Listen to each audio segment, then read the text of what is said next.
Buenos días, bienvenidos a todos y todas. El derecho se reduce a regular las acciones exteriores de los hombres y hacer posible su coexistencia. Jeremy Bentham.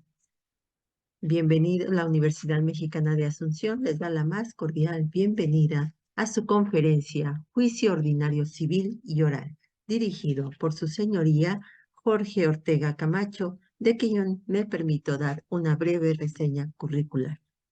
Es licenciado y maestro en Derecho por la Universidad Nacional Autónoma de México, maestro en Administración de Instituciones por la UTEL, doctorando en Derechos Humanos y Litigación Oral, catedrático en la Universidad Nacional Autónoma de México y en el Tribunal Superior de Justicia de la Ciudad de México. Ha desempeñado diversas funciones como secretario conciliador, secretario de acuerdos, secretario proyectista de juzgado, secretario de proyectista de sala, colaborando en el Juzgado de Proceso Oral Civil y en el Juzgado de Primera Instancia Civil.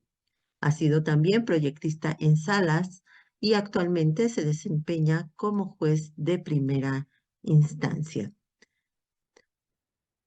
Profesor de las asignaturas de amparo y práctica forense de amparo en la UNAM FES Aragón, así como docente en la maestría en juicios orales civil y mercantil en la Facultad Libre de Derecho en Chiapas. Ha realizado estudios en el extranjero en la Universidad Nacional de Asunción, Paraguay, Universidad de Buenos Aires, Argentina, y en la Universidad de Granada, España. Cuenta con diversas publicaciones en la materia, en el Instituto de Investigaciones Jurídicas en la UNAM, en la revista del Tribunal Superior de Justicia de la Ciudad de México y en la revista de la Universidad de Granada, España, destacando las siguientes: los principios rectores del juicio oral, la enseñanza del derecho de cara a los juicios orales, la teoría del caso en el juicio oral y el perfil del abogado postulante en los juicios orales. Sin más preámbulo, le doy el uso de la voz a su señoría el maestro Jorge Ortega Camacho para dar inicio con nuestra conferencia de hoy. A finalizar la sesión tendremos un espacio de preguntas y respuestas. Por su atención, muchas gracias. Claro que sí, y muchas gracias. Bienvenidos a todos y a todas. La verdad que para mí es un gran placer estar el día de hoy con ustedes. Estamos a sábado 17 de febrero de 2024 y me da sobre todo mucho gusto ver alumnos y exalumnos y amigos conocidos que están conectados. Les agradezco por la confianza y a quien no me conoce aún más les agradezco por la confianza de permitir charlar con ustedes este sábado y de robarles un poco de su tiempo para hablar de lo que es el juicio ordinario civil oral en el Código Nacional de Procedimientos Civiles y Familiares.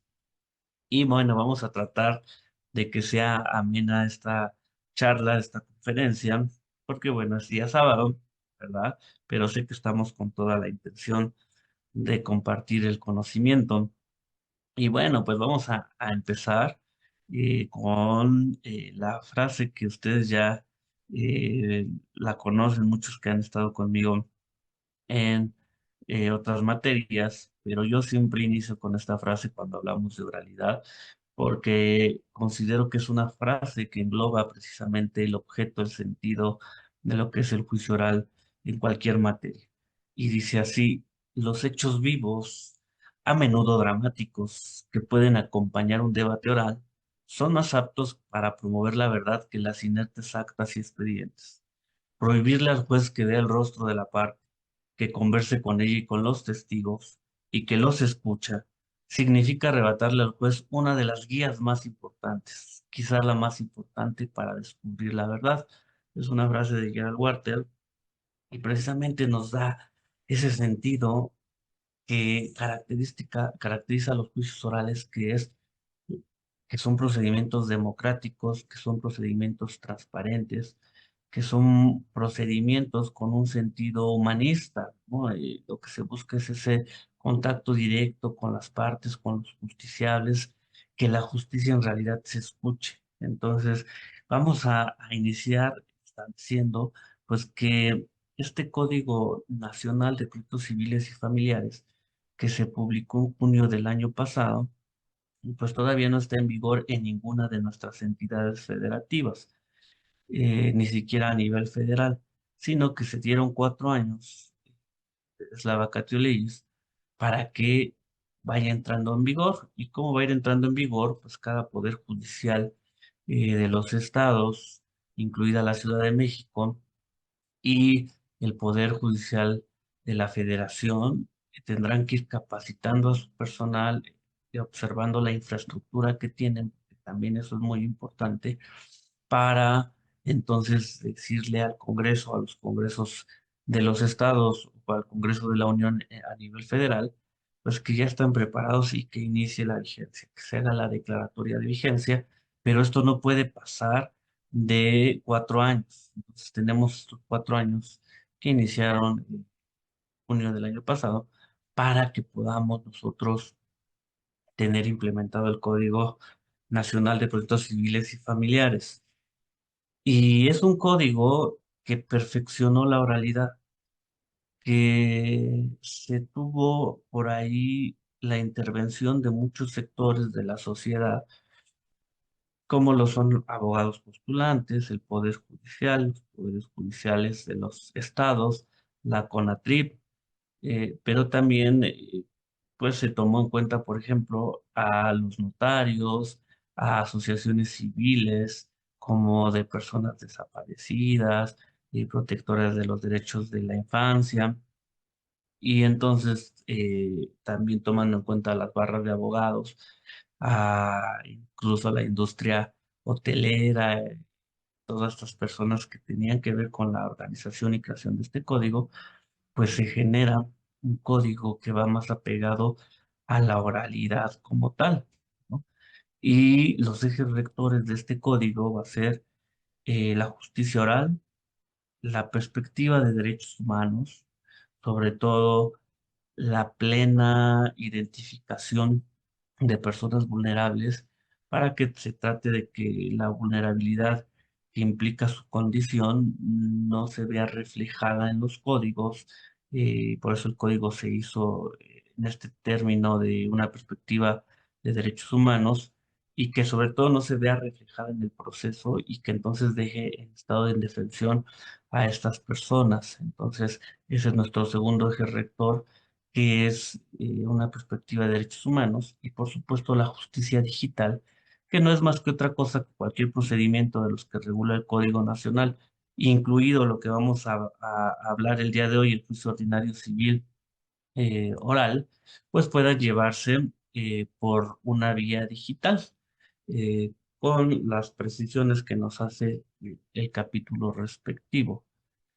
Entonces, tiene estas ejes rectores el Código Nacional y yo estoy muy entusiasta de que es un código que va a venir a cambiar la forma en la que veníamos impartiendo justicia y en la que ustedes venían clamando la justicia, ¿no? Cada quien desde su punto de vista, desde su trinchera, pues hacemos un equipo y hacía falta la impartición de justicia. Entonces, el juicio ordinario civil oral pues va a ser aquel juicio en donde se tramiten todas aquellas contiendas que no tengan una tramitación especial en nuestro Código Nacional de Proyectos Civiles y Familiares.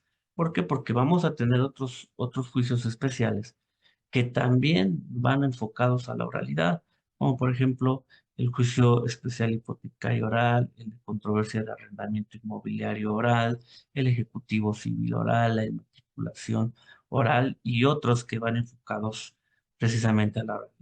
Pero el gran grueso de nuestros asuntos, la mayoría de las acciones que conocemos, las más comunes, pues nos llevan a un juicio ordinario civil oral, como es un cumplimiento de contrato, rescisión de contrato, nulidad, reivindicatoria, prescripción positiva, prescripción negativa, eh, pauliana, oblicua, todas aquellas que no tienen una tramitación especial, un procedimiento especial en que se desahoguen, pues las vamos a llevar dentro de este procedimiento. Y el objetivo que voy a tener en esta conferencia es que ustedes conozcan la generalidad de lo que es el juicio ordinario civil oral y concientizar de la importancia de estudiarlo y de no solo conocer el procedimiento, sino también empezar a trabajar con la actuación efectiva dentro de las audiencias, ¿no? Desarrollando diferentes habilidades que nos permitan efectivamente tener el perfil de abogado postulante especializado en juicios orales. Y lo primero que tenemos que decir es que este procedimiento ordinario civil oral se va a regir por los principios rectores de los juicios orales. Estos principios rectores los vamos a tener en el artículo 7 del Código Nacional de Procedimientos Civiles y Familiares. Son los principios rectores y aparte nos maneja otros principios procesales que también tienen que ver, obviamente, con la dirección de todo el proceso, pero que yo ahorita me quiero enfocar en los básicos de todo juicio oral. Estos principios rigen al juicio oral penal, juicio oral civil, juicio oral mercantil, juicio oral laboral, incluso por ahí a la materia agraria que también está un tanto entre la oralidad y no, pero se supone que rigen, todo juicio oral está regido por estos principios. Entonces nuestro procedimiento, en primer término, pues va a ser público con las excepciones que nos marcan las leyes de protección de datos personales, tanto a nivel local como federal.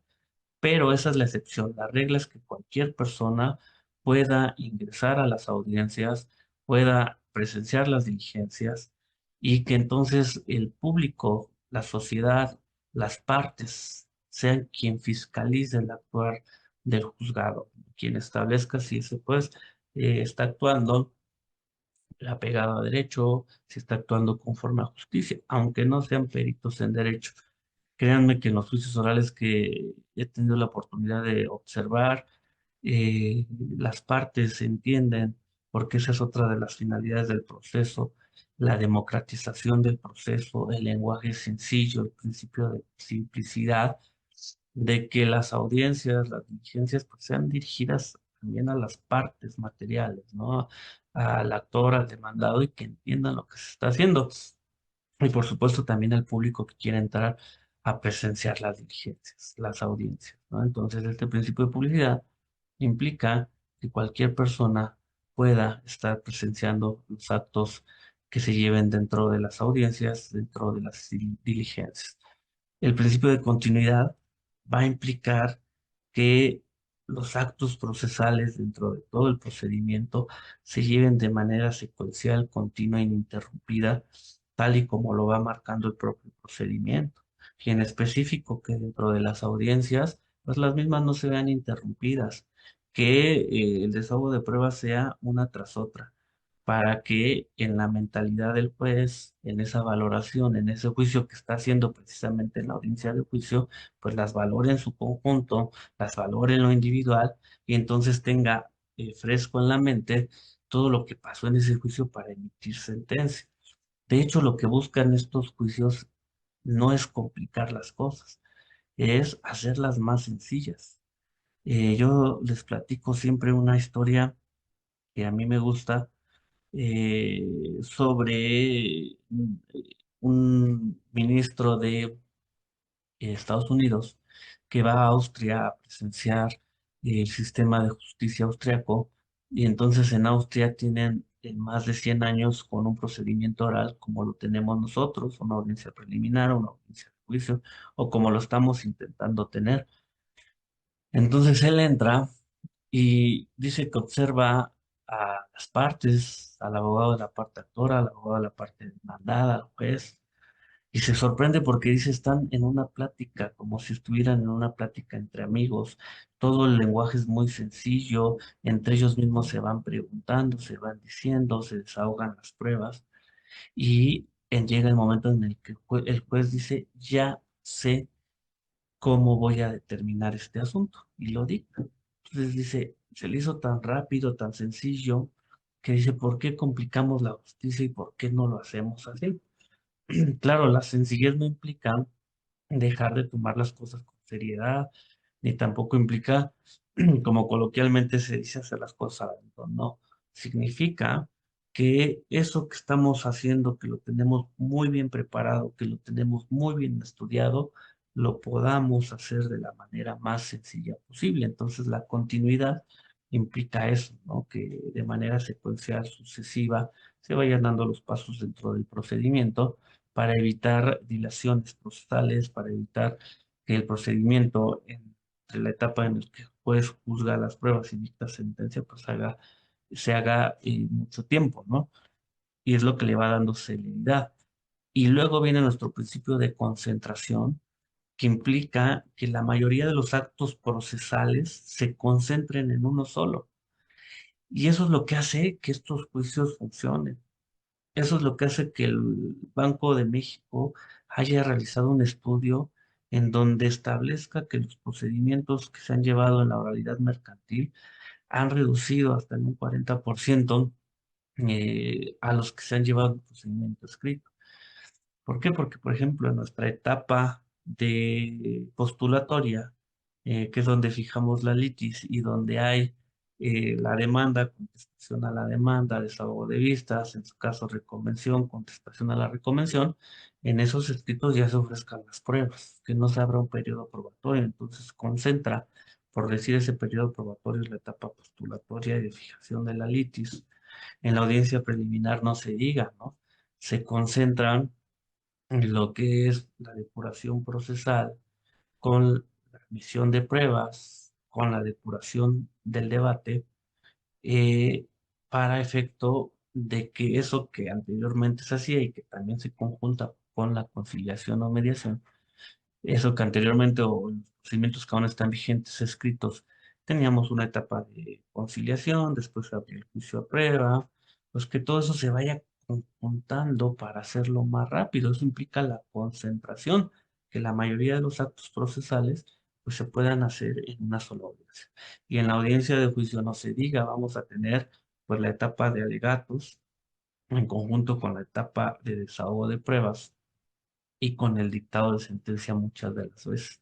Lo que anteriormente, por ejemplo, tan solo en el dictado de sentencia, que nos daban el término de 15 días, ¿no? En un juicio ordinario civil aquí en la Ciudad de México para dictar sentencia, hoy de ser posible, terminando la audiencia, se emite. Y eso gracias al principio de concentración. Tenemos el principio de contradicción, en donde, pues, evidentemente el proceso que es dialéctico, porque tenemos una tesis, una antítesis y llegamos a una síntesis, pues ese conflicto de intereses que haya permita a que cada una de las partes tengan la misma oportunidad de controvertir los alegatos de la contraparte, sus pruebas, que llegue a ofertarse dentro del procedimiento y lo que va a llevar, por ejemplo, a que podamos interrogar y contrainterrogar a peritos, a testigos, etcétera. Entonces, eso es uno de los principios básicos de que, por ejemplo, en las audiencias, si el juez le da el uso de la voz a una de las partes, pues forzosamente tenga que dárselo a la otra. Si le permite una cuestión a una de las partes un acto procesal, también se lo permite a la otra, ¿no? Claro, hoy en día, con esta perspectiva de derechos humanos y de atención a grupos vulnerables, pues también es válido hacer ajustes razonables al procedimiento, pero no para marcar una desigualdad entre las partes, sino al contrario, ponerlos en un nivel de equidad. La inmediación, que era uno de los principios que más nos hacía falta, implica simple y sencillamente qué importante que los jueces hagamos nuestra chamba, ¿verdad? Y no es porque en un procedimiento escrito no la hiciéramos. Se los prometo que la carga de trabajo es excesiva en el procedimiento escrito y también tenemos que estar revisando, sino que implica que estemos en contacto directo con las partes, que estemos en contacto directo con la prueba, que yo no pueda delegar mi función a ningún otro persona del juzgado colaborador y diga, oye, ¿sabes qué? Voy a salir a hacer otra cuestión, entonces te encargo el juzgado y tú lleva a la audiencia. No se puede. El contacto es directo, es personal, es material, es cara a cara con las partes, con la prueba, lo que implica que también las partes estén en ese contacto en la audiencia, en ese contacto con el juez, con sus pruebas, y entonces estemos centrados precisamente en el juicio, en el procedimiento, que podamos incluso llegar a un medio alternativo de solución de controversias, dado esa cercanía que estamos teniendo, que el juez sea en verdad quien aprecie directamente lo que dice el testigo, que se le quede en su mente, lo que dice el perito, que tenga incluso oportunidad de hacer preguntas aclaratorias a lo que están diciendo. Y eso es básico en el juicio, el principio de inmediación. El principio de igualdad, pues que las partes tengan las mismas oportunidades, los mismos derechos dentro del procedimiento y que el juez no les cuarte a ninguno. Y por supuesto, la oralidad, que no es lo mismo verbalizar que ser oral. La oralidad es saber comunicarnos. La oralidad es saber debatir. La oralidad implica que sepamos de oratoria, sepamos de retórica, de comunicación efectiva, de escucha activa. Todo eso implica la oralidad. De que cuando estemos presentes en las audiencias, tanto el abogado postulante como el juez, en verdad estemos en una comunicación oral. No es lo mismo decir un alegato de apertura en donde yo le haga saber al juez cuál es mi teoría del caso y que se lo diga de viva voz, mirándole a los ojos, comunicándome con él, a leer, ¿no? Porque eso sería verbalizar. Entonces, la oralidad implica volver a la forma más efectiva que conocemos los hombres y las mujeres para comunicarnos, que es la oralidad, y la forma más antigua y efectiva. Así iniciamos, ¿no? Supongo, me imagino que cuando no había como tal un lenguaje tan desarrollado, pues nos comunicábamos a lo mejor con gruñidos, con palabras poco desarrolladas, pero nos comunicábamos así, y así incluso los animales se comunican, ¿no? Es una forma muy efectiva y que entonces se traduce a que nuestro juicio sea oral. Y todos estos principios, si se dan cuenta, eh, van de la mano, o sea, no se puede dejar uno sin afectar al otro. ¿Ok? No puedo ser oral si no es público, si no hay continuidad, no puedo contradecir si no hay esa inmediación. Entonces van de la mano y el artículo 7, si ustedes lo analizan, nos maneja otros principios como perspectiva de género, como el principio de colaboración, que van muy de la mano y que tal vez en algún otro foro que tengamos más tiempo podamos analizar todos, pero ahorita me importaba decirles que el juicio ordinario civil oral se rige básicamente por estos principios. Y que antes de todo, de que conozcamos el procedimiento, deben como abogados postulantes conocer qué es una teoría del caso. Y una teoría del caso no es algo procesal. Ajá. El Código Nacional ya nos habla así de la teoría del caso, así expresamente. Desde mi punto de vista no debería, porque la teoría del caso es una cuestión estratégica, pero bueno, no está de más, simplemente nos dice el Código Nacional que las partes al hacer sus alegatos de apertura en la audiencia de juicio van a tener que exponer su teoría del caso. ¿Y por qué les digo que la teoría del caso no es una cuestión procesal? Porque es una estrategia que el abogado genera para ganar el caso.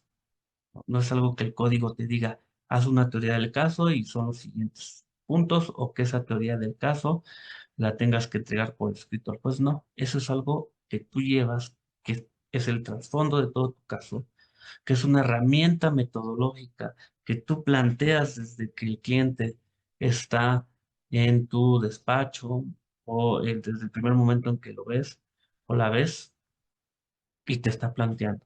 Y los vas analizando de cómo vas a llevar ese caso desde tres niveles de análisis, que es un nivel jurídico, un nivel fáctico o de hechos y un nivel probatorio. Entonces digo, ¿en qué ley, en qué acción se subsume estos hechos que el cliente me está platicando? Y estos hechos, ¿qué me falta investigar sobre estos hechos para tener un caso jurídico que se subsuma a la ley? ¿Y cómo los tengo que probar?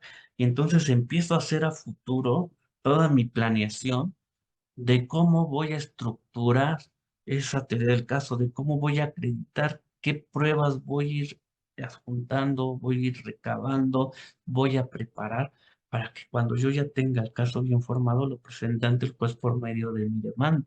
Entonces, la teoría del caso es una historia persuasiva que yo expongo ante el juez de por qué mi cliente tiene la razón, de por qué mi cliente acredita su acción con todos sus elementos o cualquiera de sus pretensiones, o por el contrario, las excepciones y defensas de mi cliente si soy parte demandada, pero desde un nivel de análisis de una cuestión jurídica, fáctica y probatoria. Ujú. Eh, con todo gusto, ahorita lo que me están escribiendo preguntas, por favor, sí escríbanme preguntas, todas las que tengan, que les vayan surgiendo, para que al finalizar las leamos y con todo gusto se las pueda contestar. Entonces, no se queden con ninguna duda, con ninguna pregunta. Esto, entre comillas, es nuevo porque pues va muy relacionado con el juicio oral mercantil, que ya tenemos tiempo de conocerlo en el país, con el juicio oral civil de la Ciudad de México. Algunos estados sé que ya tienen juicios orales civiles. Entonces, no nos está agarrando tan nuevo como les agarró a los penalistas en su momento, ¿no? Que empezó a entrar el sistema acusatorio, pero pues hay que empezar a estudiarlo. Entonces, cualquier duda, comentario que tengan, adelante. Entonces, antes del entrar de lleno a lo que es el juicio ordinario civil oral, pues vamos a tener que estas son las etapas de un juicio ordinario civil oral, ajá, que tienen que ver mucho con todas las etapas de cualquier juicio oral, porque traemos la misma base, ¿no? Y el juicio oral se toma del Código Modelo Procesal para Iberoamérica, que precisamente nos da lo que es la estructura. Y todo juicio oral se caracteriza por tener mínimo dos audiencias, eh, valga la redundancia, orales, ¿verdad? Porque toda audiencia es oral. Una que depure el procedimiento, que depure el juicio, y otra que resuelva el fondo. Pues así está estructurado, y nuestro juicio ordinario civil oral va a tener una etapa postulatoria o de fijación de la litis, cuyo objetivo va a ser que se determine la causa de pedir de cada una de las partes y que se fije cuál es el conflicto a resolver, cuál es la litis, qué quiere una parte, qué quiere la otra, cuáles son las pretensiones de cada una de las partes, las acciones y las excepciones, y entonces que el juez determine cuál es el pleito. Y esa es una etapa eminentemente escrita, ajá, que se va a constituir por mi demanda, que esa demanda me la pueden admitir, me la pueden prevenir o desechar, ajá, el emplazamiento, obviamente, para que la contraria conteste dentro del término de 15 días, aquí en el ordinario civil oral, la contestación de la demanda, en su caso, la oposición de la reconvención, la contestación a la reconvención, los desahogos de vista que se dan con esas contestaciones, la reconvención, y ahí se cierra nuestra lista. Es curioso, por ejemplo, que otro de los principios del proceso oral que están en el artículo 7 del Código Nacional es el de litis cerrada para nuestros procedimientos civiles, ¿no? Es decir, la litis es cerrada y no la puedes variar, a diferencia del juicio oral familiar, que nos establece una litis abierta el Código Nacional. Después vamos a tener una etapa preliminar, o que también la conocemos de preparación al juicio oral, que es una etapa que, como su nombre lo dice, nos ayuda a que preparemos el asunto para juicio, que quitemos toda la paja procesal y también toda la paja del debate, que no, en realidad no debe de ser debate porque no es controvertida, y que entonces cuando ya lleguemos al juicio oral nos vayamos al grano, al fondo del asunto, si se declara fundada o no la acción, si son procedentes o fundadas, mejor dicho, las excepciones y defensas o no, y que ya no estemos discutiendo cuestiones procesales, por ejemplo, como si era la vía o no era la vía, o que ya no estemos discutiendo cuestiones que no son controvertidas por las partes. Por eso tiene una gran importancia la audiencia preliminar, la etapa preliminar. No es una audiencia más en el procedimiento, No es una audiencia como en el proceso escrito lo era o lo es la audiencia previa de conciliación y excepciones procesales, que a veces las partes no venían. ¿Por qué? Porque decían, si no voy, no pasa nada. No. Aquí si ustedes no asisten a la etapa preliminar, que es una audiencia preliminar, pues en primer término van a ser multados. Eh, y la multa ya el Código Nacional la prevé para los abogados, no para las partes. Y en segundo lugar, pues no van a poder construir su caso, porque aquí es momento de que ustedes como partes construyan su caso en el sentido de qué en realidad es un hecho controvertido, qué no es un hecho controvertido, qué pruebas vale la pena llevar a juicio, cuáles son innecesarias.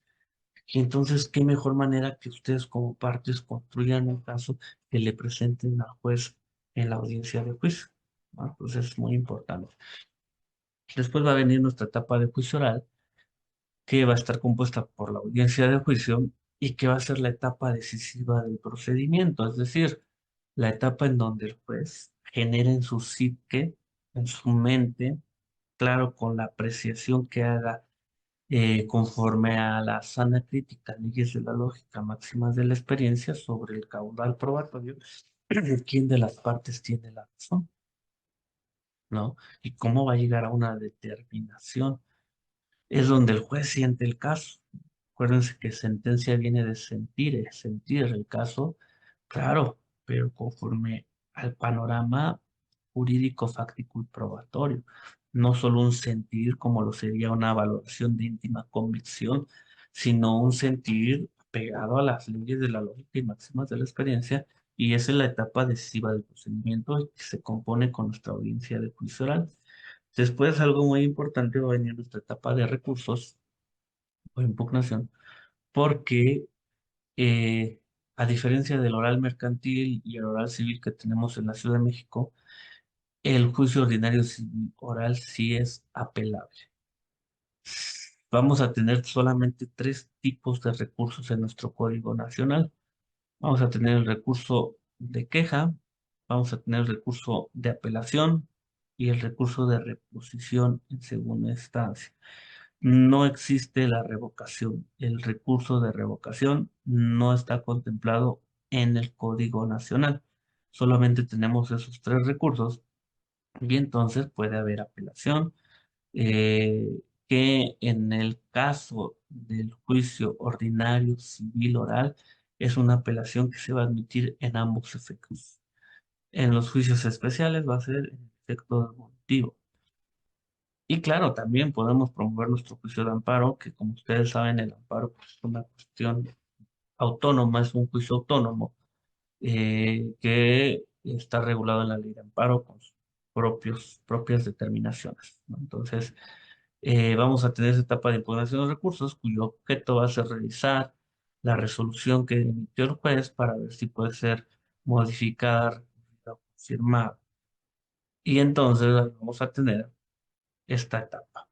Y ya cuando eh, el asunto esté debidamente ejecutoriado, es decir, que la sentencia ya haya causado estados de ejecutoriada, sea cosa juzgada, entonces vamos a tener una etapa de ejecución de sentencia, ajá, en donde el objetivo de esa etapa, pues va a ser hacer cumplir esa resolución.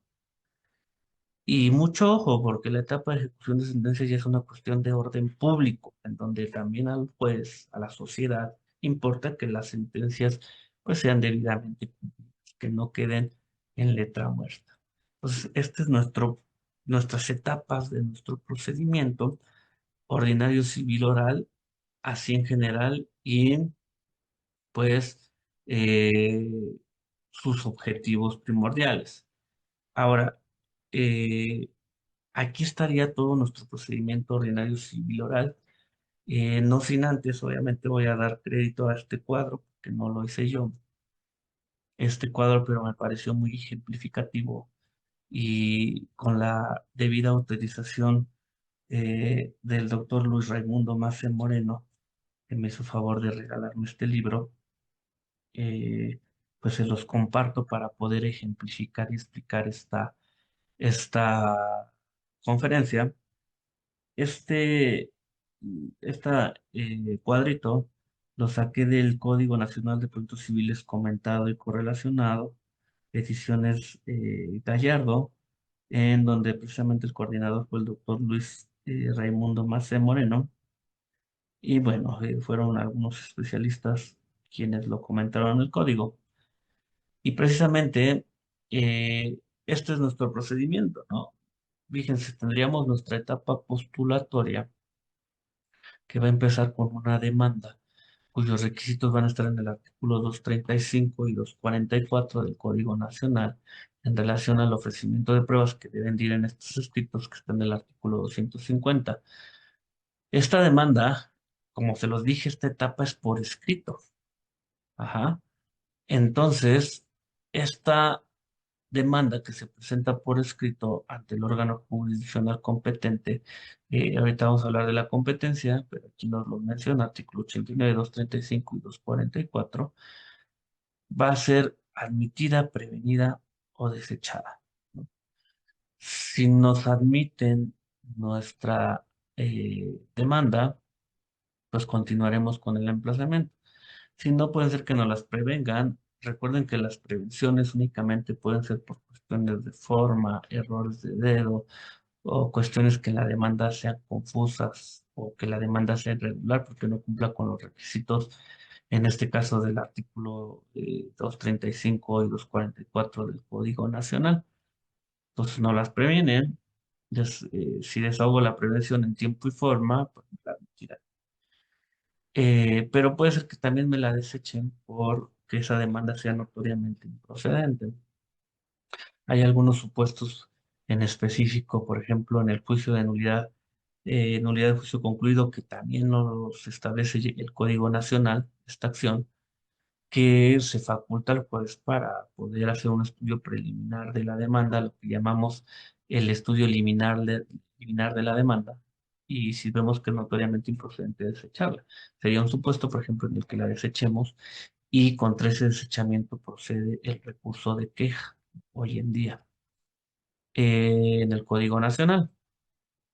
Ahora, puede ser también que pues el juez se inhiba de conocer del asunto por considerarse incompetente, caso en el cual también tendrá que desechar la demanda y tendremos nuestro recurso de queja.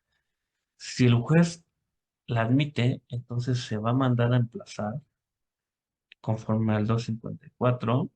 Puede ser a que las partes soliciten, ya sea la actora o cuando se conteste la demanda que se llama un tercero, y va a venir la contestación de la demanda que va a ser dentro de 15 días, conforme al artículo 239, que precisamente nos establece que la contestación de la demanda se apegará a los requisitos de la demanda como tal y que también tendré que ofrecer pruebas.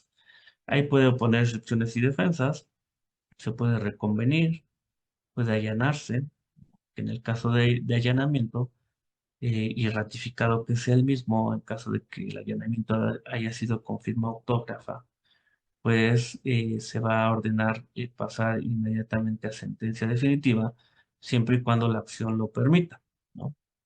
Ahora, regresándonos un poquito, si el allanamiento es con firma digital, firma electrónica avanzada, pues no es necesario que la mandemos a ratificar porque se da tiene la presunción plena, o más bien el valor probatorio convictivo pleno de que lo firmó el allanamiento.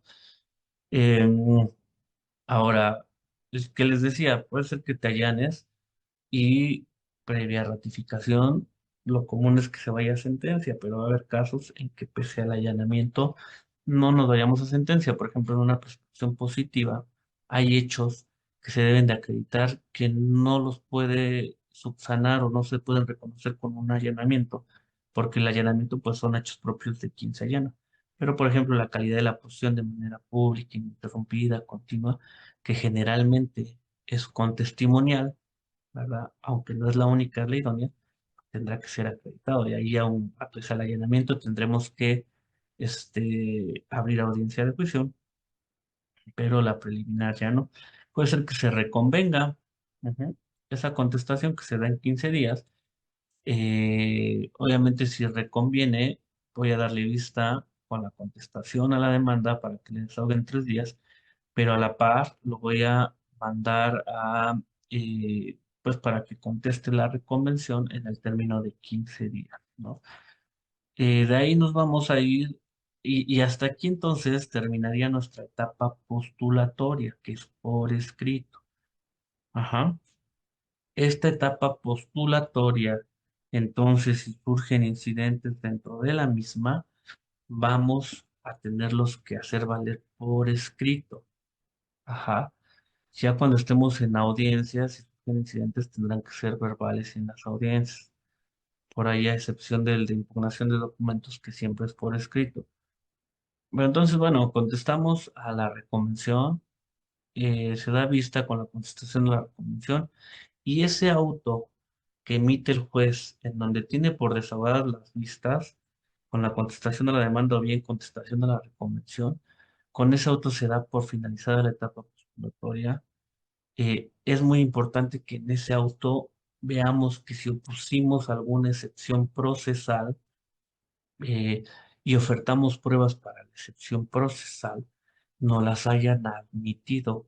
¿Por qué? Porque se van a desahogar en audiencia preliminar. Entonces, ese auto, lo importante que yo tengo que ver es que me tenga por desahogada la vista, si lo sentí en forma, que si hay excepciones procesales, pues las admita pruebas para excepciones procesales, que señale fecha y hora para la audiencia preliminar. Y muchas de las veces el propio juez les dice que a partir de ese momento todas las peticiones de las partes tendrán que ser orales y insolubles. Y entonces ahí vamos a pasar a lo que es nuestra audiencia preliminar, que se tiene que señalar dentro del término de 15 días, en términos del 251 y 457 del Código Nacional, y que va a tener estas etapas. Primero, depuración del procedimiento. En la depuración del procedimiento, claro, la audiencia pues siempre va a iniciar con el protocolo de audiencia, en donde pues también se busca una formalidad en las audiencias, darle la seriedad que requiere. Entonces el juez o la jueza sale pues con su toga, con toda la formalidad en la sala de audiencias. Secretario, que algo muy importante, por ejemplo, del Código Nacional, es que el juez, por así decirlo, adquiere fe pública.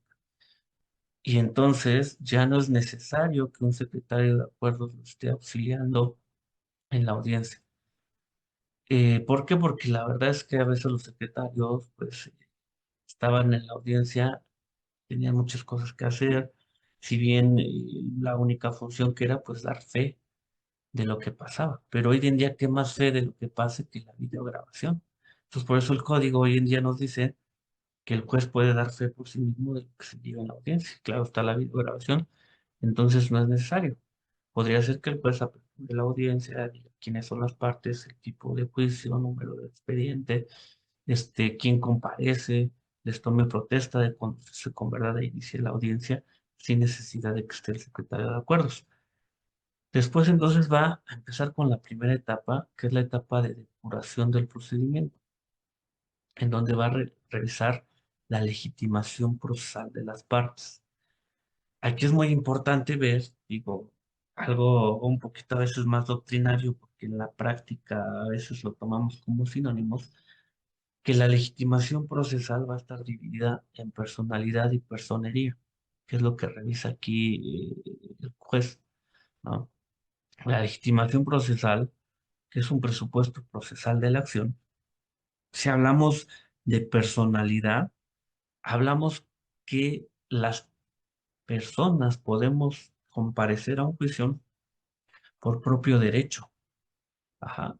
Y entonces, lo que va a revisar el juez es que esté en pleno uso de mis facultades mentales, en ejercicio de mis derechos civiles y políticos y que tenga capacidad de ejercicio. Entonces, al revisar la personalidad en esta etapa, el juez va a hacer referencia a esos 3 puntos y comparezco por propio derecho. Se lo repito, que pues esté en pleno uso de mis derechos civiles y políticos, con mi capacidad de ejercicio, mis facultades mentales para poder comparecer. y también va a revisar en su caso la personería. ¿Qué quiere decir la personería? Que, pues, si alguien viene en representación de otra persona, por ejemplo, lo promuevo por conducto de o la albacea promueve en nombre de la asociación, del autor de la asociación, o soy apoderado general para pleitos y cobranzas, o soy el tutor, es decir, cualquier representación que se tenga, acredite con el documento idóneo esa representación. Y entonces el juez ahí checará precisamente que esté debidamente representado, porque en ningún caso tendría que llevar un procedimiento en donde al final de cuentas los actos jurídicos no sean válidos porque las partes no estuvieron debidamente representadas. Entonces, primer punto, resolvemos legitimación procesal de las partes, ya sea que vengan por propio derecho, checar su personalidad, o que vengan en representación de alguien, checar su personería. ¿Ah? Que eso evidentemente es una etapa de la audiencia, pero también ya la checamos desde que nos presentaron la demanda. A ver si tienes personalidad, si tienes personalidad, desde que contestaron la demanda. Y también se va a checar, evidentemente, en esta etapa. Bueno, que sí están legitimados procesalmente. Vamos a la siguiente etapa. Que no están legitimados procesalmente. Pero este, esto lo que es la legitimación al proceso que engloba personalidad y personería, tiene como característica que es un presupuesto procesal de la acción subsanable. ¿Qué quiero decir? Ok, no me acreditas tu personalidad porque me estás presentando una copia simple de tu poder, pero veo que eso es subsanable. Entonces te otorgo un plazo máximo de 10 días para que pues exhibas la copia, plazo en el cual pues, se va a tener que diferir la audiencia. Y para que mencionen la copia certificada, obviamente. Entonces eso se puede subsanar. Y declarado que no hay esta personalidad, personería, entonces si es subsanable, pues que se subsane, ¿no? ¿Qué pasa si no es subsanable? O si te dan la oportunidad de subsanarlo y no lo subsanas, pues si es la parte actora, se va a sobreseer el juicio. Si eres la parte demandada, te vas a ir en rebeldía, ¿ok? Pero supongamos que no, que todo estuvo bien, que efectivamente se subsanó ese, ese punto de la personalidad, que desde el principio estaba legitimado, pues entonces pasaría a la siguiente etapa de la audiencia, que es el desahogo de pruebas relacionadas con las excepciones procesales, es decir, la resolución de excepciones procesales, en donde pues el juez, todas las excepciones procesales que están en el Código Nacional, va a hacer el estudio y va a ver si son fundadas o infundadas. Obviamente va a desahogar pruebas que tengan que ver con esas excepciones procesales y que, como se los dije, fueron admitidas en el auto que tuvo por cerrada la etapa postulatoria. Y ya, si alguna es fundada, pues obviamente nos atenderemos a las consecuencias que para cada excepción procesal prevé el Código Nacional. Supongamos que no hay excepciones procesales o que las que se hicieron valer no procedieron, ¿no? Que tal vez hizo valer una cosa juzgada, pero no me ofreciste ninguna prueba documental y pues para la cosa juzgada hay que ofrecer copias certificadas de demanda, contestación, sentencia, el auto que la declaró ejecutoria y todo lo que nos dice la ley. Yo no ofrecí nada. Pues entonces va a ser infundada tu excepción y vamos a pasar a la siguiente cuestión, ¿no? Obviamente, si hay una cuestión de incompetencia, generalmente ya desde que se opuso esa excepción o por escrito, se ordenó que se mandara el testimonio a la sala para que la resuelva, porque la incompetencia únicamente puede ser resuelta por la sala. Todas las demás excepciones procesales las resolverá el juez o la jueza en ese momento. Ajá. Entonces, fíjense, esta primera etapa de la audiencia preliminar y recordándoles cuál es el objetivo de la audiencia preliminar, que es depurar el procedimiento del debate para que cuando ya nos vayamos a juicio el asunto ya vaya bien pulido y solamente nos dediquemos a irnos al grano, a discutir lo importante, pues es eso, aquí realizó legitimación procesales, secciones procesales, y entonces abriría la segunda etapa que es conciliación y o mediación de las partes.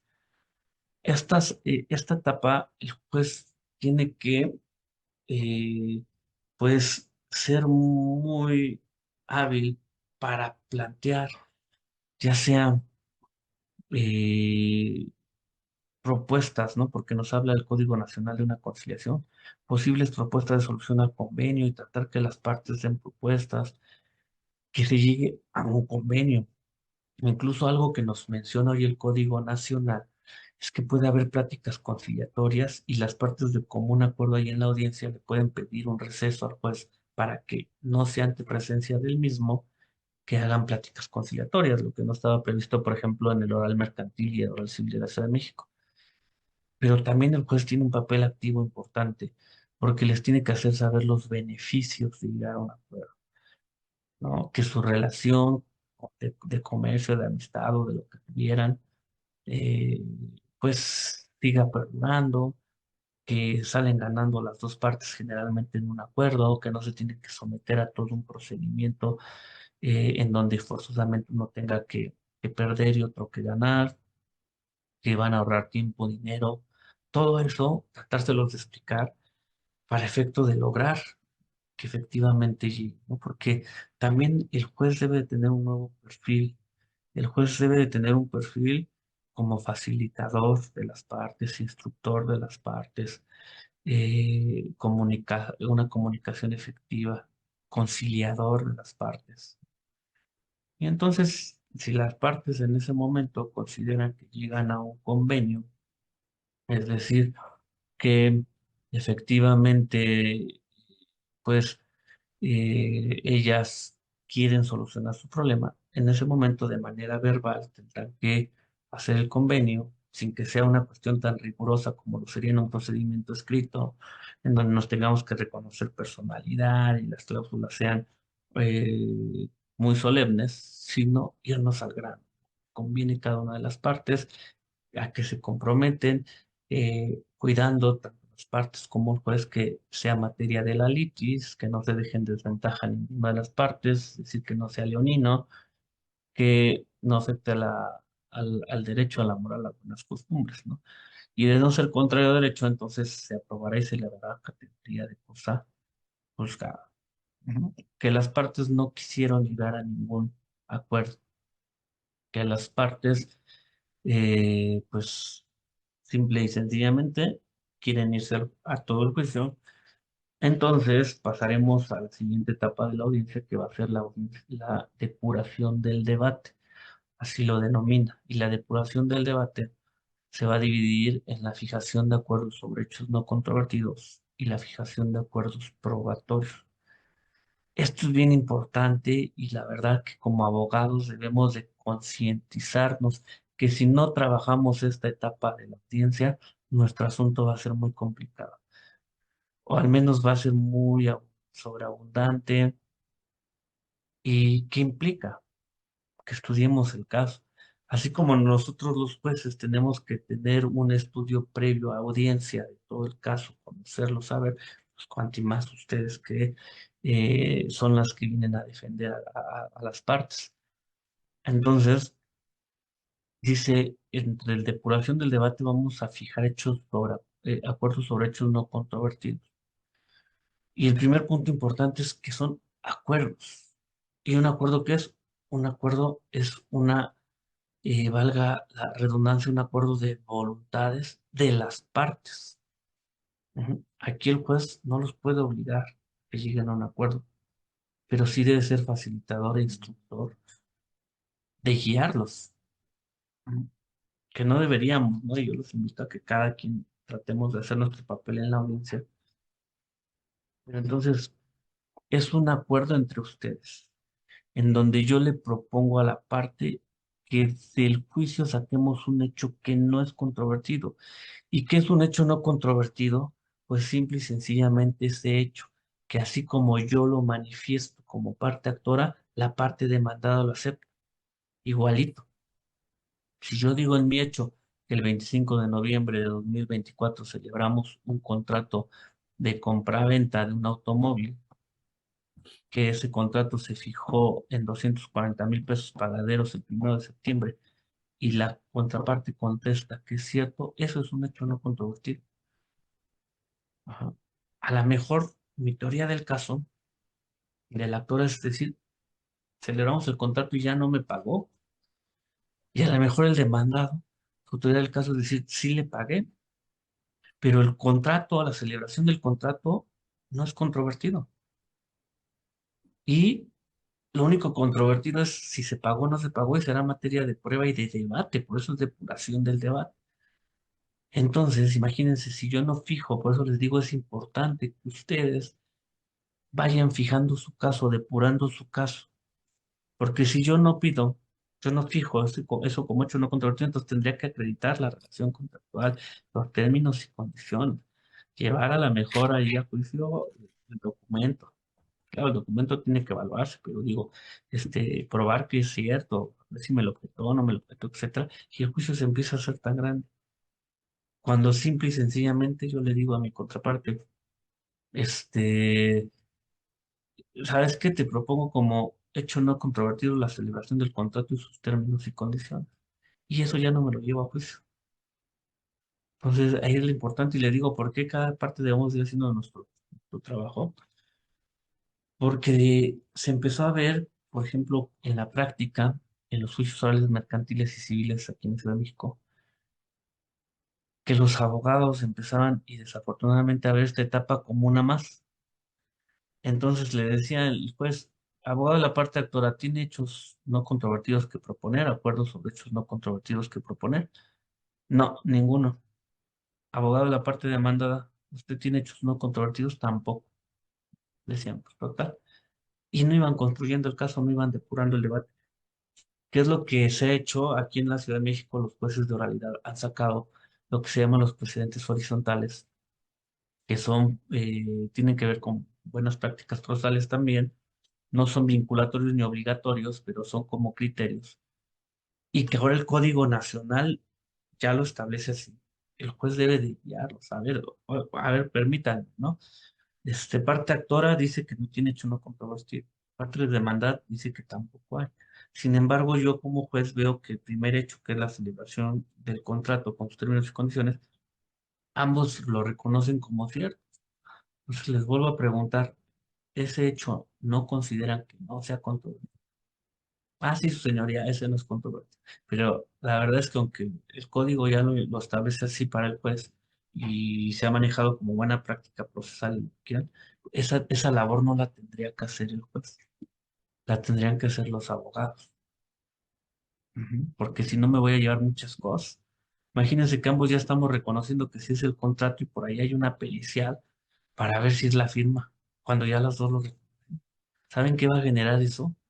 Pues que esa prueba, que lleve esos hechos a juicio, que aparte de que lleve esos hechos a juicio, tenga que desahogar una pericial que se va a llevar el desahogo en la audiencia al menos 20 30 minutos, ¿no?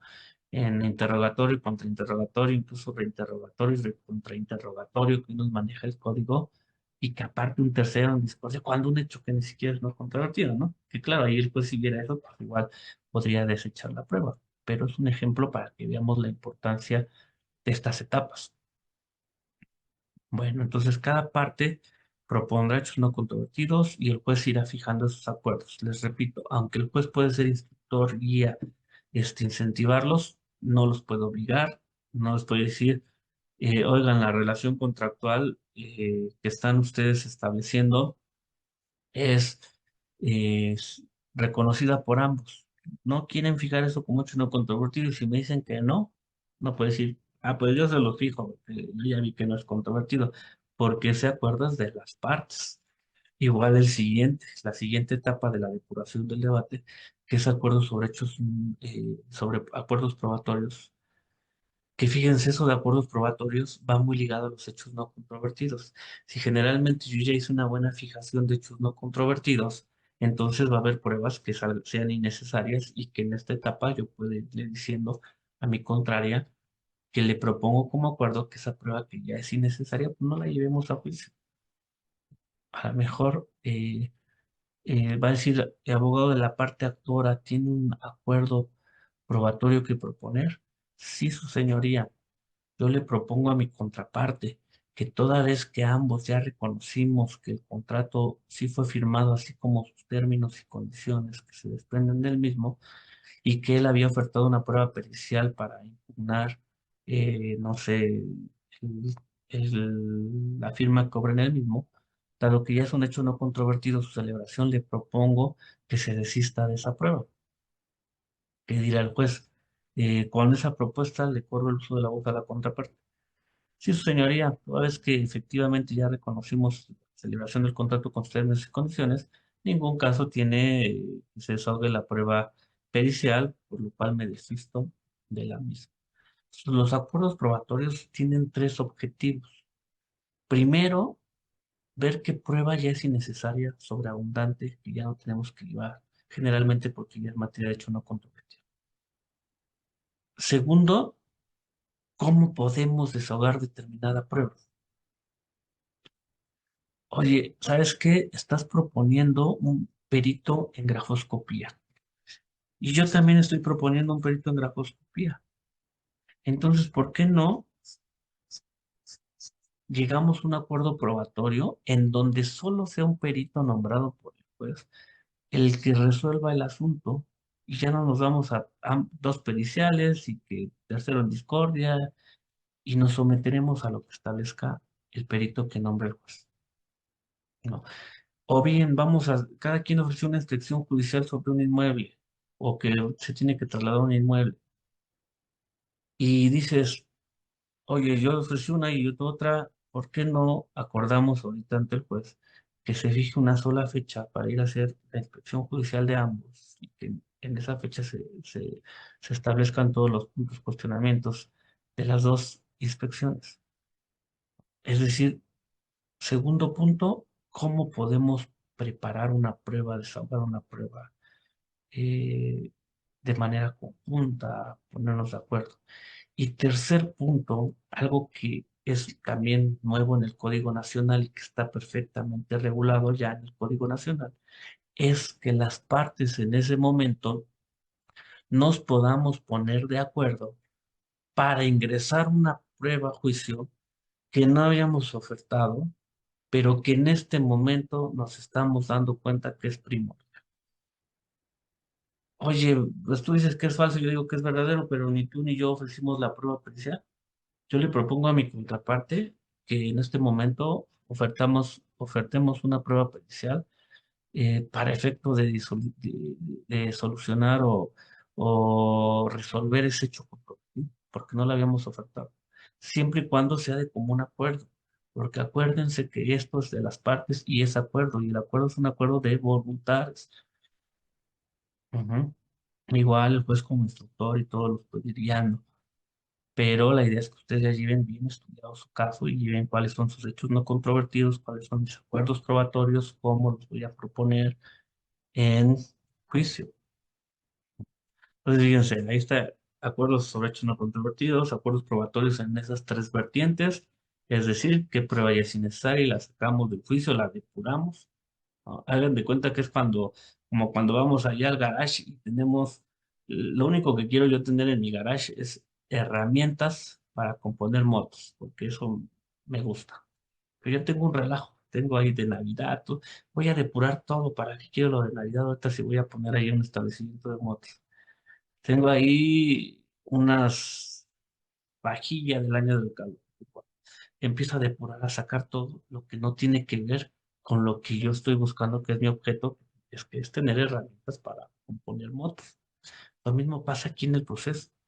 Ah, hechos que, pues obviamente, ya están aceptados por ambas partes. ¿Para qué los llevo a discutir al juicio? ¿Y para qué llevo prueba más aún de eso? Segundo, vamos a ponernos de acuerdo cómo desahogar una prueba. Y tercero, vamos a incorporar pruebas que no habíamos ofertado, pero que consideramos ahora pues, que es importante ambas partes. Bueno, ya que obviamente fijamos esos hechos, acuerdos probatorios o no controvertidos, pasará sobre la calificación sobre la admisibilidad o desechamiento de pruebas que la va a hacer el juez. Y aquí es muy importante porque algo que cambia en el procedimiento oral mercantil y oral civil de la Ciudad de México con el Código Nacional es que prevé el código que a petición de las partes puedan solicitar un breve debate sobre la admisibilidad de las pruebas, que era lo que a lo mejor faltaba, porque sí, entonces lo que pasaba aquí es que el juez empezaba así, de corrido, a admitir pruebas, a decir cómo se iban a preparar y hacer los apercibimientos de cada una de ellas, pero pues evidentemente las partes luego decían, oye, es que esa no se la tenías que admitir por esto, ¿no? ¿O por qué me desechó esa? Y como no hay recurso de revocación y en los procedimientos orales mercantiles no hay ningún recurso, pues ya era como que, pues, ni modo, ¿no? Entonces aquí, a petición de las partes, se puede abrir un pequeño debate para efecto de establecer lo relativo a la admisión o no de las pruebas. Y bueno, entonces abierto el debate, el juez resolverá, admitirá o desechará pruebas y establecerá, obviamente, la forma en que deben de prepararse, que corre a cargo de las partes generalmente, y los apercibimientos, ¿no? Por ejemplo, se apercibe a la parte demandada que de no comparecer a la declaración de parte forzada que se está ofertando, se tendrán por cierto los hechos. Porque algo muy importante es que ya no tenemos confesional en el Código Nacional. Es muy importante ir viendo todos los cambios. Después de ahí, entonces va a concluir la audiencia con la citación para la audiencia de juicio que tiene que ser dentro de los 40 días siguientes. Y esa audiencia de juicio precisamente va a tener por objetivo el hecho de que ya se resuelva el asunto, pero el asunto ya tiene que venir depurado. Por eso está en la importancia de la audiencia, porque es saneadora del procedimiento, saneadora del debate, depurativa. Eh, no es lo mismo llegar ahí con, dice, se les va a dejar una tarea de 20 cuartillas. Dice, no la hice. No es lo mismo llegar con 19 que con una cuartilla. Entonces, no es lo mismo traerme todo el problema no depurado al juicio que evidentemente ya llegar con mi juicio depurado y decir, a ver, señoría, eh, la acción que estamos promoviendo, que es cumplimiento del contrato, se tiene que acreditar la relación contractual de las partes con sus términos y condiciones, que el actor cumplió con lo que le competía y el demandado incumplió. ¿Qué cree? Que ya traemos depurados los dos primeros elementos. ¿Qué cree? Que ya reconocimos la relación contractual de las partes y ya reconocimos que él sí cumplió. Ajá, el único hecho no controvertido es que él dice que yo incumplí y yo digo que sí cumplí. El juicio solo va a versar sobre el tercer elemento, si se cumplió o no se cumplió. ¿Sí me explico? Por eso es la importancia de depurar tanto el procedimiento como el debate en la audiencia preliminar, para que cuando yo ya llegue a la audiencia de juicio, entonces me vaya, ahora sí que al grano del asunto. Y esta audiencia de juicio, que entonces va a ser la etapa decisiva del procedimiento, donde el juez obviamente en su que construye o llega a una convicción, ¿verdad?, de quién es pues el que tiene la razón, pues va a iniciar, va a tener, la verdad es que va a tener una estructura muy sencilla. Lo que va a cambiar precisamente va a ser, pues, lo, más que lo que vaya a cambiar, me refiero a lo complicado, por decirlo así, porque no debe ser complicado, pues es el desahogo de las pruebas, ¿no? Saber interrogar, contrainterrogar, que por ahí el día jueves me parece que di también una conferencia aquí en la escuela de interrogatorio y contrainterrogatorio, que si no pudieron estar presentes, si les interesa, pues está en la página de la Universidad Mexicana de Asunción y la pueden consultar ahí eh, de manera directa.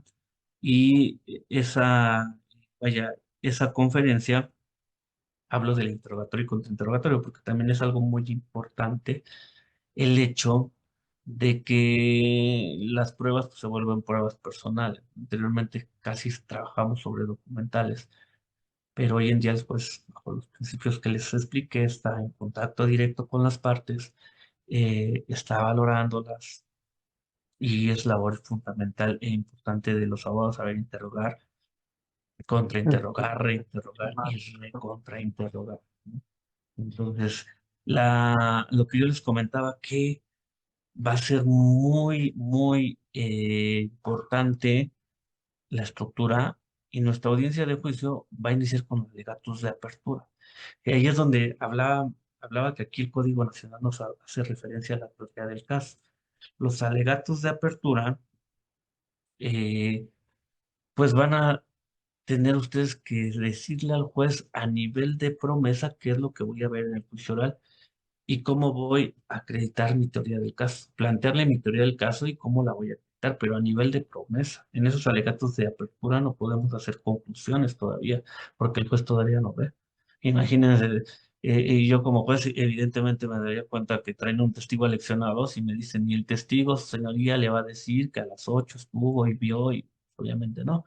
Pues sin embargo, el testigo, su señoría, eh, ha visto la calidad de la posición y en esos términos acreditaré ese elemento, ¿no? Entonces, acuérdense, la teoría del caso va a tener los elementos jurídico, fáctico y probatorio. Ajá, y sobre todo es una estrategia. Y aquí hago el planteamiento de mi teoría del caso y cómo lo voy a acreditar durante el juicio. Después viene lo que llamamos el desfile probatorio, desahogo de pruebas, que es donde se van a ir desahogando todas y cada una de las pruebas, en donde las partes van a tener esa oportunidad de interrogar, de contrainterrogar eh, y de a testigos, peritos, la declaración de parte propia, contraria, documentales, instrumental, todo, ¿no? Todo el desahogo de pruebas. Y una vez que se desahogan, se va a declarar eh, que esa etapa se cierra, de desahogo de pruebas, y se les va a dar el uso de la voz para que hagan sus alegatos de cierre. Y en esos alegatos de cierre, entonces sí, dicen por ahí, no es la última oportunidad para salvar un mal juicio, ni la mágica oportunidad, ni se deben de centrar solamente en cuestiones sentimentalistas, sino que debe ser un alegato bien elaborado, en donde yo le dé el proyecto de sentencia al juez, en el sentido de cómo debe de resolver y por qué, pero conforme a mi teoría del caso, y en donde entonces sí ya doy conclusiones, y en donde entonces sí le digo, señoría, yo le prometí en mi alegato de apertura que le iba a demostrar esto con mis pruebas y ahora en mi alegato de apertura le demuestro cómo con las pruebas se acreditó esto. Concluyo cómo se acreditó. Entonces, ese alegato también, los alegatos tienen que ser estratégicos, técnicos. Todos estos juicios son muy técnicos, son muy estratégicos. Tenemos que saber hacer una teoría del caso que es mi estrategia. Tenemos que saber técnicas de investigación, ¿no? Que por eso ahí aprovecho para invitarlos a un diplomado que voy a dar aquí en la escuela sobre técnicas, estrategias y técnicas de litigación, en donde precisamente les enseño todo eso de interrogar, contrainterrogar, reinterrogar, contrainterrogar, hacer alegatos de apertura, alegatos de cierre, objeciones, comunicación efectiva, ¿no? Si les interesa, pues me parece que va a ser los sábados. También los martes, pues voy a dar el del Código Nacional, todo el análisis del Código Nacional de pies a cabeza. Vamos a ir compartiendo, ya sería la segunda generación. Y por ahí voy a dar uno de acciones, güey. Si les interesan esos diplomados, con todo gusto, yo creo que aquí la escuela les estará dando la información. Pero precisamente, ¿a qué va esto? Que esto es muy estratégico, muy técnico. Entonces, mis alegatos de cierre, se declara listo el asunto y se emite sentencia. Ujú.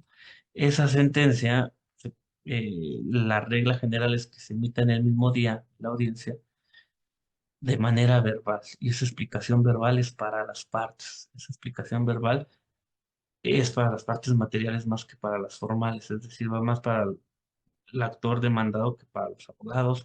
Debe de usarse un lenguaje democrático, un lenguaje sencillo, debe ser humanista y debemos de dirigirnos de manera sencilla, explicar el porqué de mi sentencia cara a cara, ¿no? Y tengo 2 días para engrosarla.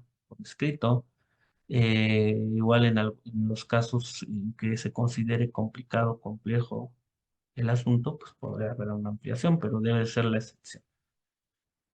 Si yo no estoy conforme con esa sentencia, voy a promover mi recurso de apelación, en donde también alcanza la oralidad a la sala. Ajá. Eh, ¿Por qué? Porque, digo, se le va a dar todo el trámite que se le da en primera instancia al recurso para enviarlo a la sala. Y llegando a la sala vamos a tener dos audiencias. Una audiencia de aclaración o resumen de agravios, en donde el magistrado ponente va a salir, va a escuchar a las partes. Los, los abogados van a tener 10 minutos máximo cada uno para hacer un resumen de sus agravios o una aclaración de los mismos, sin hacer novedosos que no hayan planteado y de lo que el magistrado debe tener mucho cuidado. Y posteriormente va a haber una audiencia de explicación de sentencia. También puede haber ofrecimiento de pruebas en apelación siempre y cuando sean supervenientes, y entonces también va a haber una audiencia para el desahogo de esa prueba, en su caso. Ajá, entonces ahí vamos a tener también esas dos audiencias. Y obviamente si están en desacuerdos o inconformes con la resolución que emitió la sala, pues se podrán ir al amparo directo con las reglas que maneja la ley de amparo. Y ahí acabaría nuestra etapa de impugnación o recursos. Y ya cuando la sentencia esté firme, sea ejecutoriada, no sea cosa juzgada, también en ejecución de sentencia viene la oralidad, porque vamos a tener una audiencia de cumplimiento voluntario de la sentencia, que se va a dividir en dos, en cumplimiento voluntario y ejecución forzosa, en donde se va a invitar a las partes el cómo pueden llegar a un acuerdo para cumplir la sentencia. En caso de que no asista la contraria, pues inmediatamente se va a ir a la ejecución forzosa, o bien si no llegan a un acuerdo, y pues hay que ir a la ejecución forzosa e incluso ahí se pueden liquidar algunos conceptos, pues que no hayan quedado liquidados en sentencia definitiva, y pues bueno, todo esto impacta en la oralidad. Y este es nuestro procedimiento es muy sencillo, pero lo importante es aprender a llevarlo, tener una actuación efectiva. Yo ahorita les voy a compartir unos artículos que he escrito eh, para que ustedes los tengan aquí en el chat de Zoom, porque me interesa mucho, pues ahora que sí ya está con boga los usuarios, que ustedes tengan las herramientas necesarias para hacerles frente, ¿no? Entonces, el primer artículo es los principios rectores del juicio oral, para que ustedes puedan analizar, porque estos principios no solo rigen en materia civil, sino en cualquier juicio oral, mercantil, penal, familiar. Entonces, es primer punto entenderlo. Segundo, bueno, es uno que les comparto, cómo enseñar juicios orales, porque también es importante el cambio en la enseñanza de los juicios orales. El tercero es el perfil del abogado postulante ante los juicios orales.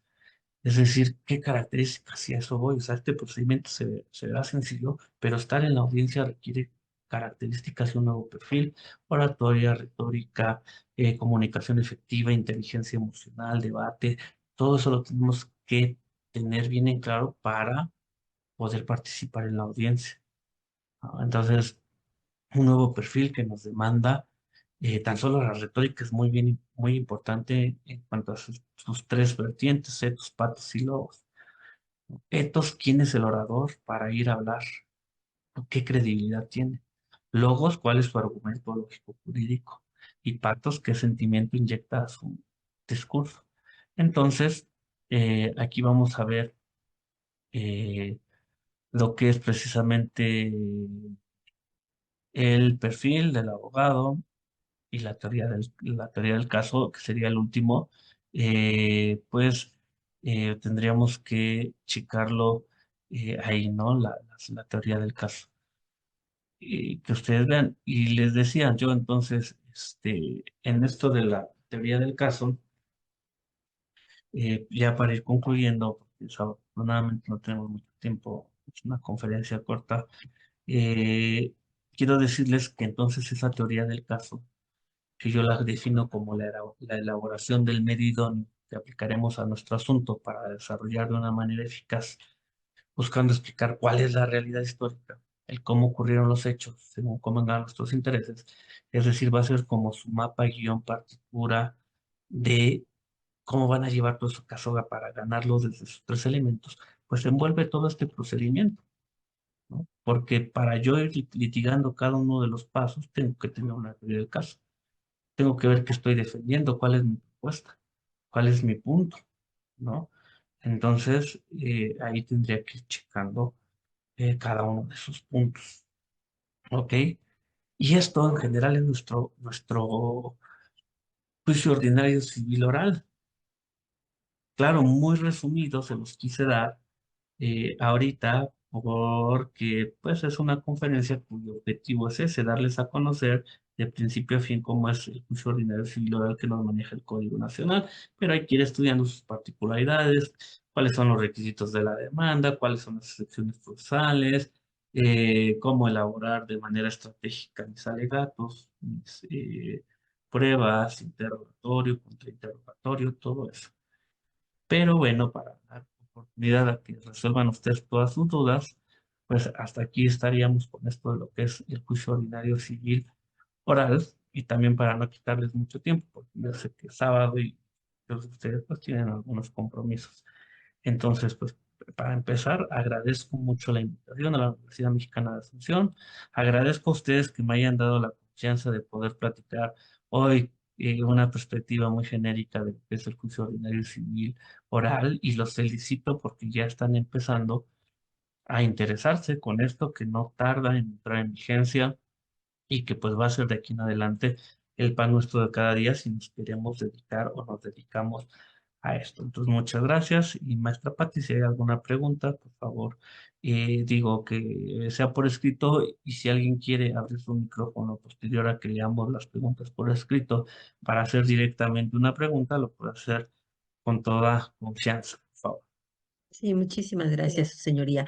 La primera pregunta del licenciado Silverio. ¿Los juicios para su inicio serán escritos, entrando lo que usted está exponiendo acerca de la teoría del caso? Bueno, la etapa postulatoria es toda escrita, ¿no? La etapa postulatoria, como se los explicaba desde lo que es la demanda hasta antes de la audiencia preliminar, es por escrito.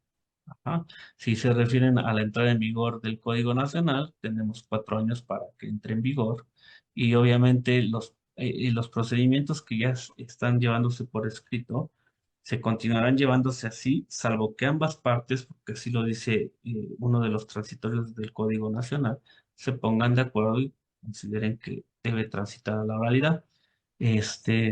Pero los que no, pues seguirán hasta su conclusión. Y claro, también dependerá todo de esa declaratoria de vigencia y de lo que es los consejos de la judicatura de cada estado, cómo vayan determinando la entrada en vigencia. Porque esto ya tiene que ver con cuestiones más administrativas. Pero, por ejemplo, hablando de la oralidad, pues en el Código Nacional sí tenemos un juicio que es completamente oral, que es el juicio sumario, oral civil sumario. Ese sí, desde la demanda, contestación y todo son por comparecencia oral. ¿Ok? Gracias, maestro. En caso de llegar las partes a un acuerdo, ¿el secretario realizará el convenio o se otorgará un término a los abogados para presentarlo al juzgado? No, aquí eso les digo lo importante de cambiarnos el chip. Estamos muy acostumbrados a lo escrito. Y no hagan de cuenta que es como una plática entre amigos. O sea, a ver, estamos en una disolución de copropiedad, los dos somos hermanos, simplemente ya no queremos tener la copropiedad y queremos venta judicial. Entonces yo te propongo que sea el juez el que fije un perito, ¿no? Que ese perito determine el valor del inmueble y se reparta 50 y 50% entre los dos. Y terminamos. Entonces empezamos a hacer términos y condiciones. O bien, obviamente, pues se va a tener que hacer una venta judicial. Entonces, el primer pacto, yo te propongo que en este momento demos por terminada la propiedad. Asimismo, te propongo que lleguemos al acuerdo de que sea el juez el que fije un perito para que se proceda a la venta judicial que ese perito, los dos nos vamos a someter al valor del inmueble y que entonces, una vez que se dé el derecho del tanto y si ninguno de los dos lo hace valer, se procede a la venta judicial y con eso demos por terminado. Con esa propuesta de convenio, ¿qué opina la contraparte?